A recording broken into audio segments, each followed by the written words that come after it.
As summer seems finally ready to arrive in North Alabama, most anglers report bass have either pulled off the shorelines to deep water, or are hiding in the shade of thick weed cover as they try to escape the heat of the sun. While the summer bite is mostly a jig and crankbait deal for most of us, some anglers are discovering that bladed jigs, of the type apparently originated as the chatterbait, can still turn on the largemouths.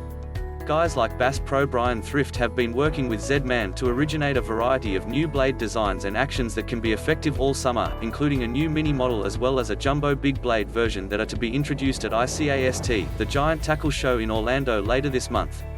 They also introduced a slim blade version, the Willow-Vibe, recently.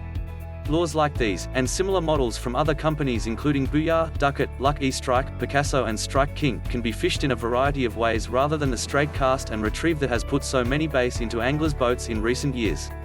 Some blade baits now incorporate lead heads up to a ½ ounce, which allows them to be sent down to deep river ledges and fished almost like a standard jig, in a series of pull and drop movements that sometimes turn on the fish when a conventional jig does not. There are also miniature models, down to 1/8 ounce, that can be just the thing when midsummer bass start busting shad fry at the surface at dawn, as they often do on TVA lakes at this time of year.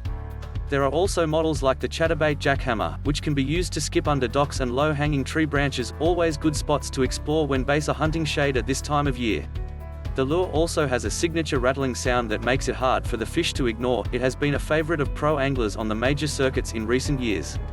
Weedless models allow fishing the bladed jigs not only around scattered eelgrass, hydrilla and milfoil, but also in areas with stumps and laydowns, again likely shade for bass trying to get out of the summer sun.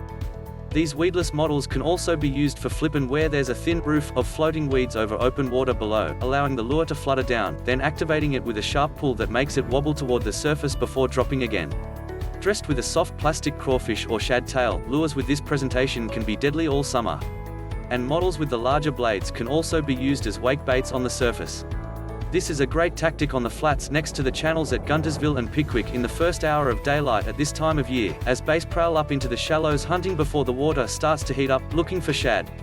The baits can be made to wake by holding the rod tip high and cranking fast enough to make them plain at the surface. The strikes, when they come, can be impressive to say the least.